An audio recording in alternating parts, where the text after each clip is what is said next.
Hi everyone, welcome to my YouTube channel, and today we'll be talking about how to actually start reading classics and enjoy it.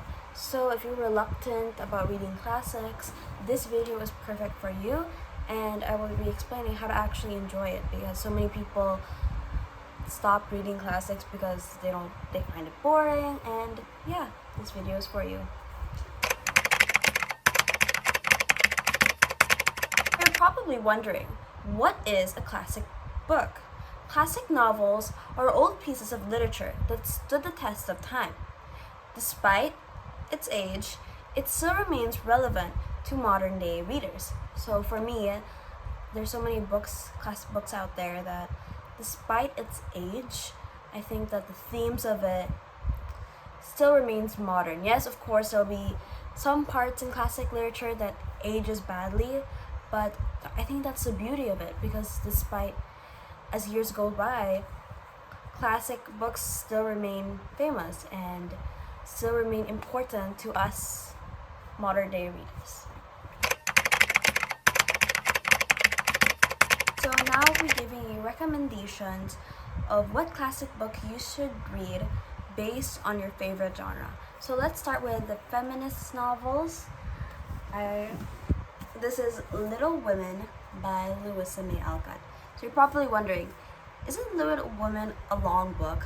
Yes, it is a very long book because publishers, they would basically put part 1 and part 2 of Little Women in like one big thick book, but it's actually not that long.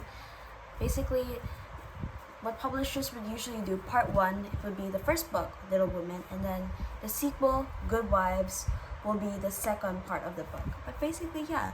And I was scared at first because people kept talking about how long it is, but this is such an easy read since Little Women by Louisa May Alcott is aimed for young readers. And also, since it's aimed for young readers, some books will have really big font, like look at this.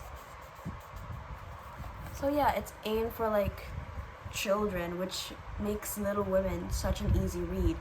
And despite it being aimed at children, I think I love this so much, and I feel like I just love this book so much. And I know just because you think it's aimed for children it means it's bad, but it's not, and actually has such mature themes even though it's aimed for a young audience. I really do love Little Women so much, and I especially love Meg, Jo, Beth, and Amy. I love all the sisters, and yeah, I have a soft spot for this book. It's my favorite classic book of all time, and I love it so much. Editor Jada over here, I just needed to say that I decided to cut the video short because I kept yapping way too much about Little Women. So anyways, if you want to watch a whole video of me just talking about Little Women, I have a YouTube video talking about it. So yeah, but it also has spoilers, so yeah, that's all. So for the Gothic genre, I recommend that you read The Picture of Dorian Gray by Oscar Wilde and A Rose for Emily by William Faulkner. So about The Picture of Dorian Gray, it talks about a man who basically sells his soul in order to be young and handsome forever and to look exactly like his painting. And it really talks about beauty, and we see Dorian Gray and how his character slowly deteriorates, and it talks about how we're easily influenced by our friends and people.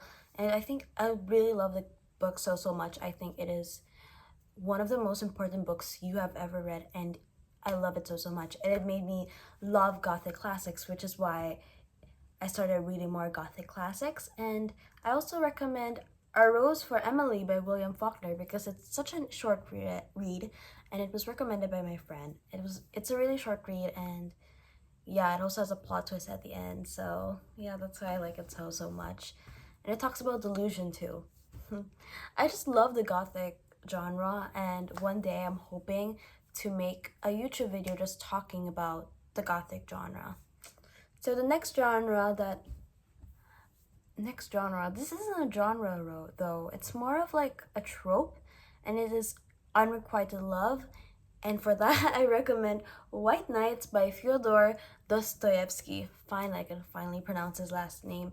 So, as it says, it talks about unrequited love, but I think it also talks about like the I think it's more of a warning for those who like read romance novels, like how much we're influenced by delusion, really. And yeah, it's such a short and easy read, and it really talks about love.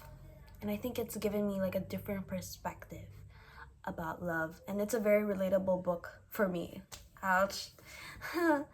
Anyways, next is romance, which is anything by Jane Austen, because like all of Jane Austen books are really like, like rom-com in a way, and they're so cute, and the heroines are very lovable. Even Emma, I even loved Emma, even though she was supposed to be an unlovable character. She's really fun. Like, I support you, Emma Woodhouse. And this is my favorite though, Northanger Bay by Jane Austen. I love Catherine Morland. Her and me are like this. We're tight. We're tight. Yeah, and Persuasion, Anne Elliot. She's also really cool. I support Delusion. I just love Jane Austen, and yeah, but she doesn't just talk about romance, but if you really do love rom-coms, Jane Austen's for you. And she writes short chapters. She's the it girl, she's the queen and all. Jane Austen. You should definitely try Jane Austen. And her books are so easy to read. This is really beginner friendly. Okay, so if you like sci-fi, I recommend Frankenstein by Mary Shelley. And you can't even see the title anymore.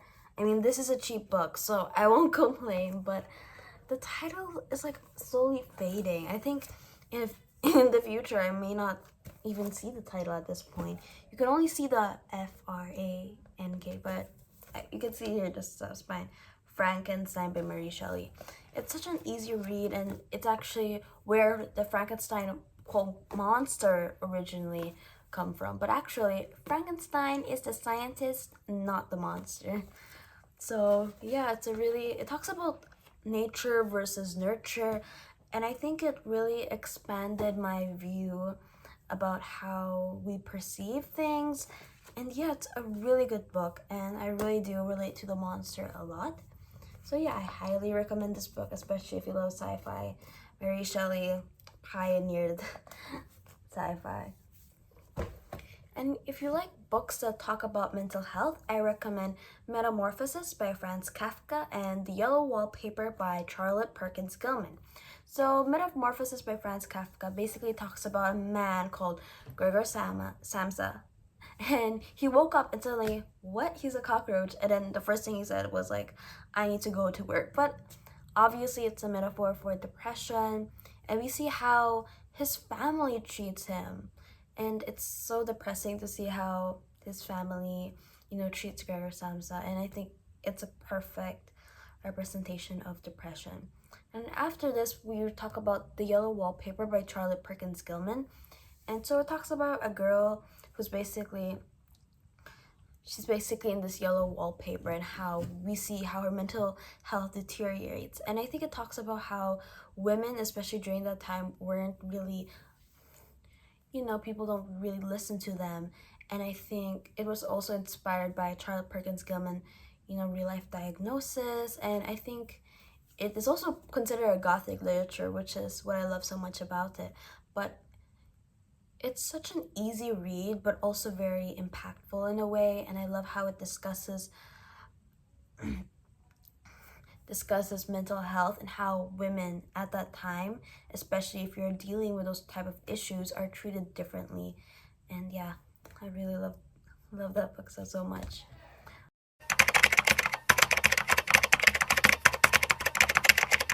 But if you're having like a little bit difficulty to understanding classics, you can also watch the movies first. Like, there are so many movies for different classics, especially Little Women by Lewis and May Alcott. There are so many movies Specifically, the most popular one I think is the latest one, 2019, which is directed by Greta Gerwig, if I'm saying her name correctly. And yeah, there are so many adaptations to different movies, like book to screen adaptations. So if you're having difficulty understanding it, I think it would be better to watch the movies first, because you would understand the plot and what is happening. So it would be a lot easier to understand before reading it. Or you could also read abridged version. So basically, I don't have it right now, and like I'm finding it, but I was gifted the abridged versions of classic books, which made it a lot easier for me to understand Frankenstein by Mary Shelley and understand future classic books, which is why I decided to read the abridged version first.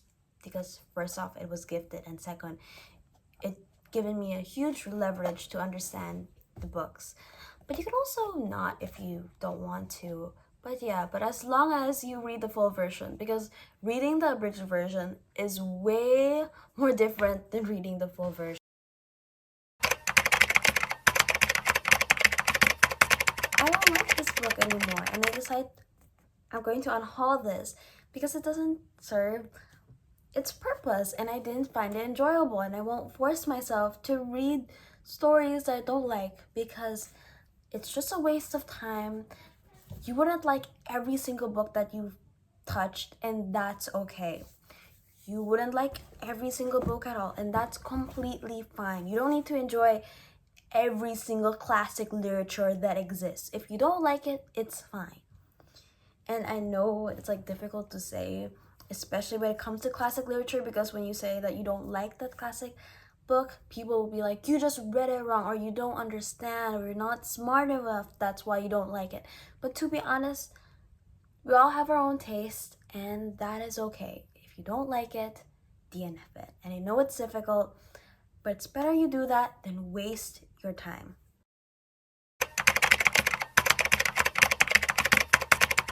So where can I read classic books? Firstly, you can go to your library, your local library, because classics, I think classic literature is the most accessible literature out there, and you can find it in every single library. You could also search Google. So basically what you can do, I've noticed, like if I search like a classic book, Google may sometimes like give free PDFs which you can read for free, which is honestly really cool. But I don't do that simply because I don't like reading PDFs. I prefer reading in using an EPUB. I also sometimes read in the Internet Archive as well, because when you read, it basically flips pages, and I found that so satisfying. But I only did that once, and only for short stories. I also download some of my EPUBs in Ocean of PDF. There's a lot of classics there. Every type of classic is there. And lastly, you could also buy from secondhand books. You could buy in like Shopee and TikTok Live. This book right here, I actually bought in a TikTok Live, and it's a brand new. It's not brand new, it's like pre-loved, but it's brand new to me, you know. And it's actually pretty nice condition. Ooh, and I also got a free bookmark here. And there's only like a few creases like here, and I'm completely fine with that, because if you are annoyed with creases, then don't buy second-hand books, in my opinion. Here's some other second-hand books I bought. I bought this in like a festival. This is The Jungle Book, and it has like book 1 and book 2. And it's actually pretty good. I only bought this for 60 pesos. So this is such a steal. And I bought this one for 250. This is the Pickwick Papers. But I think it's fine because it's a hardcover. And yeah, I think it's really cool. Like it looks like a library book, which I find so interesting. And I don't know if you can see it, but there's like engraving of a man. I find that so cool, like a bearded man. And also lastly, you can buy from Collins Classics, because these are so cute. First off, they're so nice to collect. Look, side by side, they're really nice to collect. And they're only like 125 to 150 pesos, which I find so annoying because I've seen people trying to scam other people by making this more expensive than it actually is. Like, people would resell this as a pre-loved and they would sell it like 200 pataas. And I'm so annoyed of that. Like, it's only 125. It's 125. The highest is 175 pesos. It doesn't go even over than 200, and people are reselling it higher than it should be, and it makes me so annoyed. So watch out from those type of scammers. And yeah, and they're really cute. They're also pocketbook, but the problem is that they have like really small font, which may be a difficulty for some, but for me, I don't find that big of a deal because I don't have bad vision, which is why it's fine for me. Yeah. Anyways, thank you so much for watching the video. I hope you liked it so much, and please subscribe and like to my YouTube channel because I clearly have little to no viewers. So please, it would be a huge help for me. Bye!